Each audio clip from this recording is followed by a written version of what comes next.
예배에 나오신 모든 분들을 주님의 이름으로 환영하고 축복합니다. 마음을 다하여 하나님을 예배하고 찬양하는 시간 되시기를 바랍니다.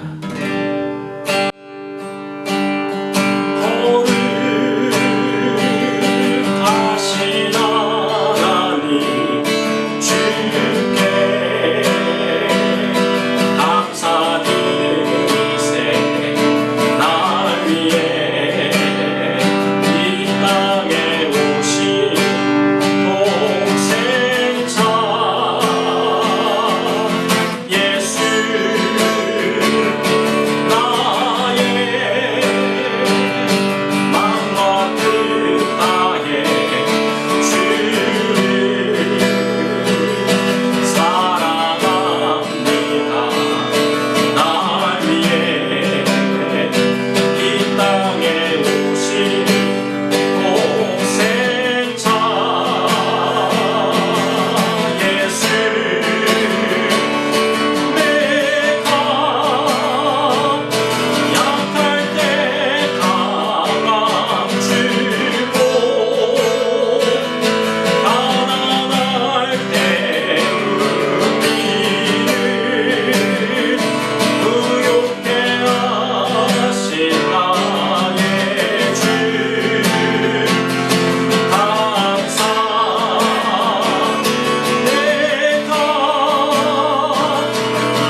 예배에 나오신 모든 분들을 다시 한번 주님의 이름으로 환영하고 축복합니다.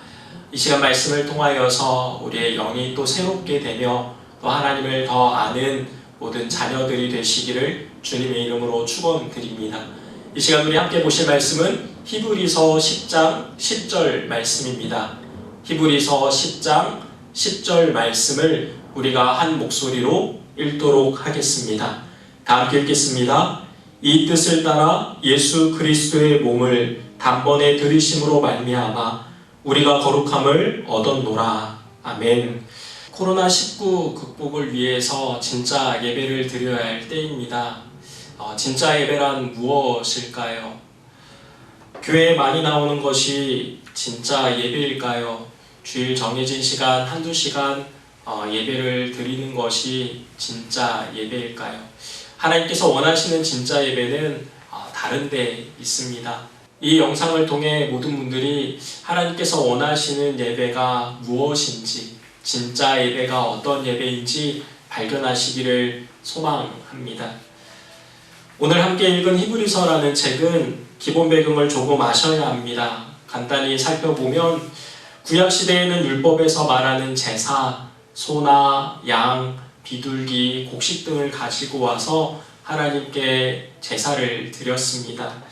성경에 보면은 번제, 그리고 소제, 화목제, 속죄제, 속건제라고 되어 있죠. 한자로는 태울 번이라는 한자를 써서 하나님께 태워 올려드리는 제사, 그리고 향기를 올려드리는 제사라고 되어 있습니다. 어떤 분들은 이런 이야기를 듣고 무슨 고기나 곡식을 태우는 신이 있냐, 이상한 신이다 라고 얘기하시는 분들이 있습니다. 조금 더 이해할 수 있도록 설명을 드린다면은 식당에서 우리가 고기를 구워 먹을 때 어떤 냄새가 나던가요? 고기 냄새, 맛있는 냄새가 나죠. 빵집에 들어갔을 때는 어떤 냄새가 나던가요? 빵을 굽는 구수한 향기로운 냄새가 나죠. 마찬가지로 하나님께도 이런 향기로운 냄새를 올려드리면서 하나님, 우리의 마음도 이런 향기로운 모습으로 올려드립니다 라는 결단이 바로 구약의 예배라는 것입니다. 그리고 이 예배의 뜻은요, 지금도 안 바뀌었습니다. 그런데 형식은 조금 바뀌었어요. 구약시대에서 신약으로 넘어오면서 이제는 더 이상 소나 양이나 염소를 가지고 와서 예배드리지 않아도 되고요, 예수님을 믿고 예수님을 생각하고 예수님의 말씀을 듣고 행하는 것이 바로 예배의 모습입니다. 그런데 문제는 신약시대에 넘어왔음에도 불구하고 여전히 구약시대의 예배를 찾는 사람들이 있다라는 것입니다. 그들의 이유를 들어보면 고난과 핍박이 다가왔을 때에 그냥 집에 앉아서 예수님을 생각하며 기도하는 것보다 옛날에 제사 드렸던 것처럼 하루 종일 동물을 준비하고 냄새를 맡고 또 땀을 흘리며 제사를 지내는 것이 훨씬 더 예배를 드리는 것 같다라고 합니다. 우리를 한번 예로 들어볼까요? 우리에게 고난과 핍박이 다가왔을 때 집에 앉아서 말씀 보고 기도하고 예배 드리는 것과 어떤 집회에 참석해서 하루 종일 찬양 드리고 사람들과 교제하는 것, 어떤 것이 더 은혜가 있다라고 느껴지시나요? 집회에 가는 것이 잘못되었다라는 말이 아닙니다. 오해가 없으시기를 바랍니다. 우리가 집에 있든 집회에 가든 예수님은요, 어디든 계세요. 그런데 집에 있을 때는 예수님이 조금 있는 것 같고 집회에 갔을 때는 예수님이 많이 계신 것 같다라고 느낀다면은 우리 역시 유대인들이 가지고 있는 그 구약의 예배에서 아직 벗어나고 있지 못하다라는 것입니다. 그래서 바울이 외치는 말이, 여러분, 예수님께서 율법을 완성하셨습니다. 이제 예수님께서 말씀하신 그 예배로 돌아오십시오. 하나님께서 찾으시는 진짜 예배는 예수님께 마음을 드리는 예배입니다. 하나님께서 원하시는 진짜 예배는 성령과 진리의 말씀 가운데 있는 예배입니다. 하나님께서 원하시는 진짜 예배는 우리의 삶의 심장이 되는 예배입니다. 사도 바울이 외치고 있습니다. 어디를 가든 어디에 있든 예수님께 내 마음을 드리고 계신가요? 진짜 예배를 드리고 계시는 것입니다. 성령님과 진리의 말씀을 사모하며 계신가요? 진짜 예배를 드리고 계시는 것입니다. 우리의 삶의 예배가 심장이 되어 있고 예배가 없으면 허전하고 공허한 마음이 있으신가요? 진짜 예배를 드리고 계시는 것입니다. 신약시대에 넘어왔지만 유대인들은 진짜 예배가 어떤 것인지 개념조차 확실하지가 않았습니다. 그래서 눈에 보이는 장소와 물건을 중요시 여겼죠. 예루살렘 성전을 화려하게 지어서 거기에만 하나님이 임재하신다라고 얘기했습니다. 요한복음 4장에 보면은 유대인들이 상종하지 않는 사마리아 여인 한 명이 우물가에서 물을 깃는 장면이 나옵니다. 그런데 이 여인의 마음에는 항상 예배에 대한 갈급함이 있었습니다. 진짜 예배란 무엇일까? 하나님이 임재하시는 예배란 무엇일까? 그래서 예수님이 우물가에 찾아오셨을 때 물어보죠. 선생님, 하나님이 임재하시는 예루살렘에 가서 예배를 드려야 한다라고 얘기하는데 유대인들은 우리 사마리아인들에게 문을 열어주지 않습니다. 그래서 우리는 그림신산에다가 예배의 처소를 지었습니다. 그렇다면 하나님은 어디에 계신가요? 예루살렘에 가야지 만날 수 있나요? 그림신산에 가야지 만날 수 있나요? 진짜 예배란 무엇인가요? 어떻게 드려야 하나요? 예수님께서 하시는 말씀이 그림신산에서도 말고 예루살렘에서도 말고 너희가 아버지께 예배할 때가 이르리라. 장소나 시간, 환경이 중요한 것이 아니라 지금 마음을 다해서 그 자리에서 예배 드리는 것이 진짜 예배라고 하는 것이죠. 한국의 많은 그리스도인들이 수평 이동을 합니다. 아름답게 지어진 교회, 시스템이 잘 되어 있는 교회, 많은 사람이 몰리는 교회를 찾습니다. 그 이유가 아름답게 지어진 교회를 보면서 감동도 받고 또 만족감도 얻는다라는 거예요. 시스템이 잘 되어져 있는 교회를 보면서 내게 줄 수 있는 것이 무엇인지 생각하며 흐뭇해 한다고 합니다. 사람이 많은 교회를 보면서 관계의 폭을 넓힐 수 있는 기대감을 갖는다라고 합니다. 그런데 참된 예배는 이런 것에서 찾을 수 있는 것이 아닙니다. 특정한 장소가 아니라 저와 여러분이 있는 장소와 환경에서 예수님이 내 구원자가 되심을 고백할 때 진짜 예배가 시작됩니다. 늘 갈급해했던 사마리아 여인처럼 예배에 대해서 갈급해 하시고 그 자리에서 진짜 예배를 드리시길 바랍니다. 마음을 드리는 예배를 올려 드리시기를 바랍니다. 그런데 이런 갈급함은요, 그냥 생기지 않습니다. 매일같이 주님을 생각하셔야 돼요. 마치 누군가를 짝사랑했던 것처럼 주님을 묵상하셔야 합니다. 그 사람은 어떻게 지내고 있을까? 무슨 생각을 할까? 무엇을 하고 있을까? 언제쯤 만날 수 있을까? 예수님께 저와 여러분들의 마음을 드리십시오. 그리고 저와 여러분들 가운데 아름답게 지어져 있고 시스템이 잘 되어 있고 사람이 많은 교회가 기준이 되지 않기를 또 소원합니다.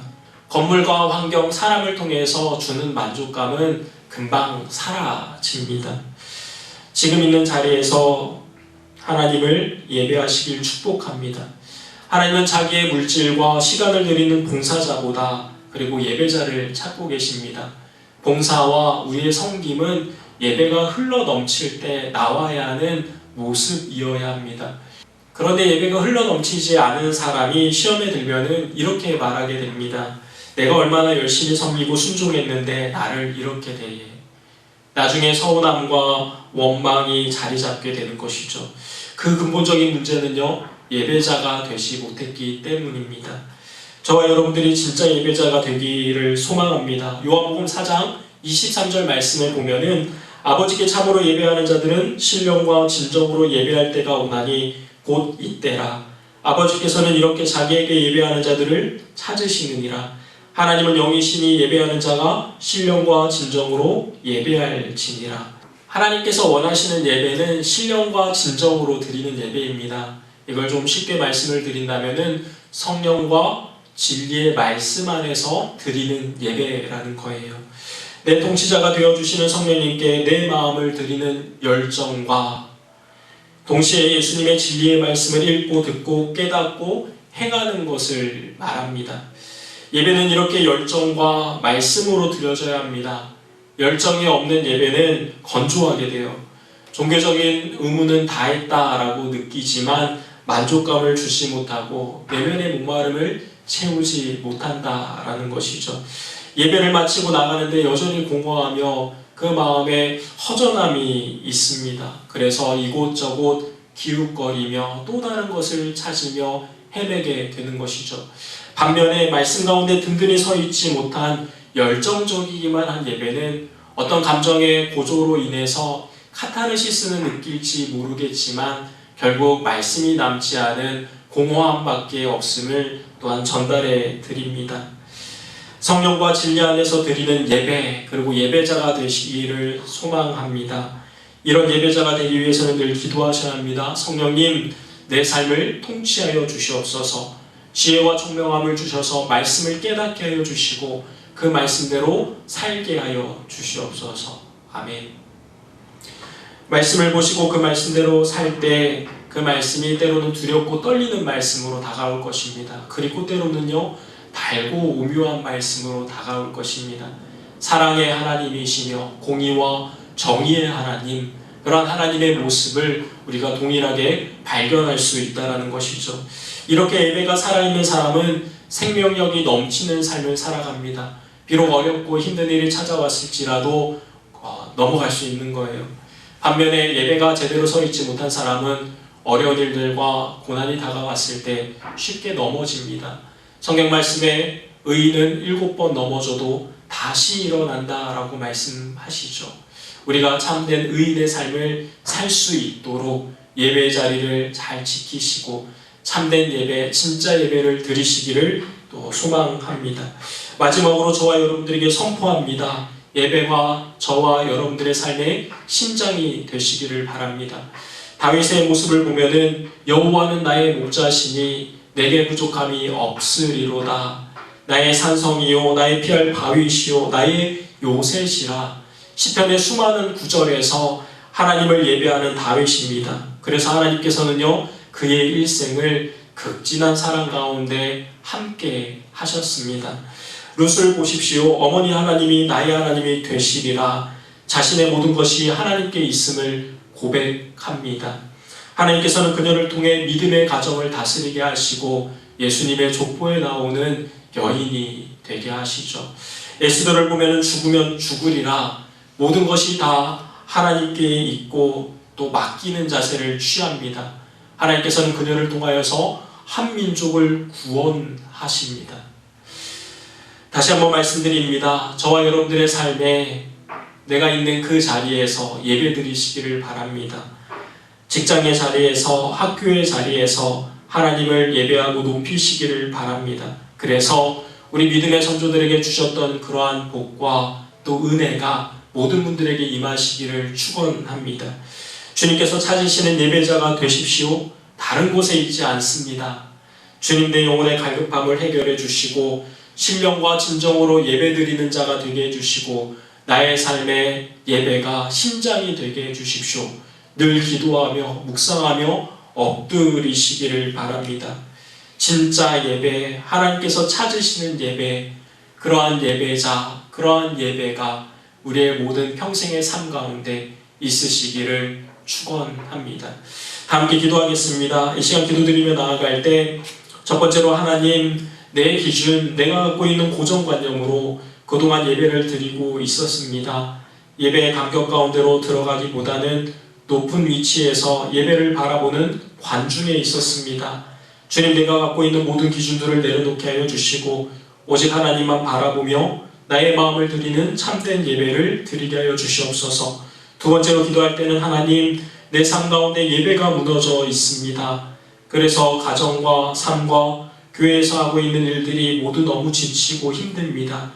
예배가 회복되게 하여 주시고 내 안에 있는 모든 무너져 있는 마음들이 또 치유되게 해주시고 주님이 찾으시는 참된 예배자의 모습을 다시 갖게 하여 주시옵소서.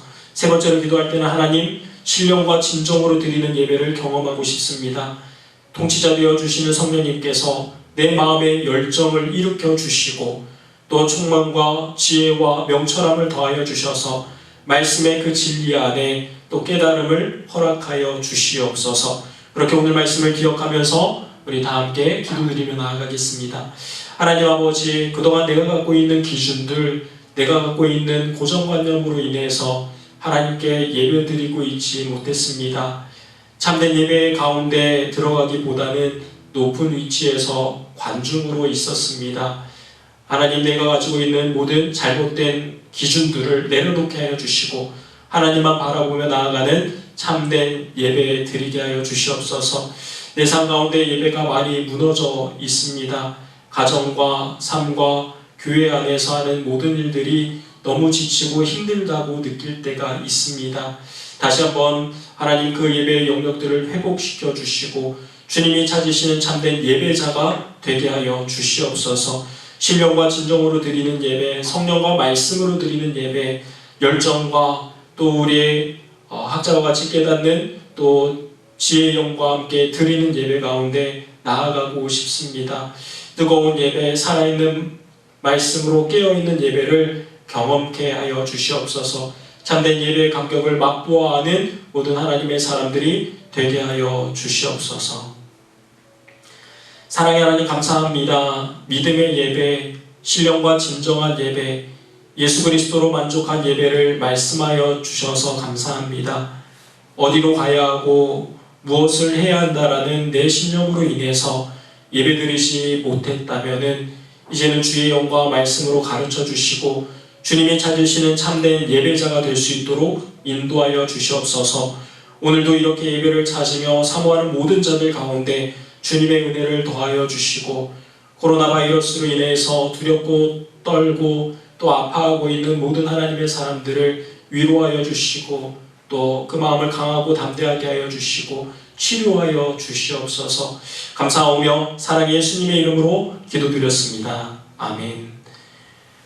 이제는 우리 구주 예수 그리스도의 은혜와 하나님의 사랑과 성령님의 교제하심이 겸손함으로 예배 가운데 나오며 참된 예배, 참된 예배자가 되기를 결단하는 이곳에 머리 숙인 모든 성도들 가운데, 가정과 자녀와 하고 있는 일들 가운데, 또한 눈물로 씨를 뿌리며 기쁨으로 그 단을 거두기 위하여서 성실히 사역하고 있는 모든 선교사님들과 사역자들 가운데, 코로나 바이러스로 인하여서 두려워하며 또 아픔 가운데 있는 성도들 가운데 이제로부터 영원까지 함께 있을지어다.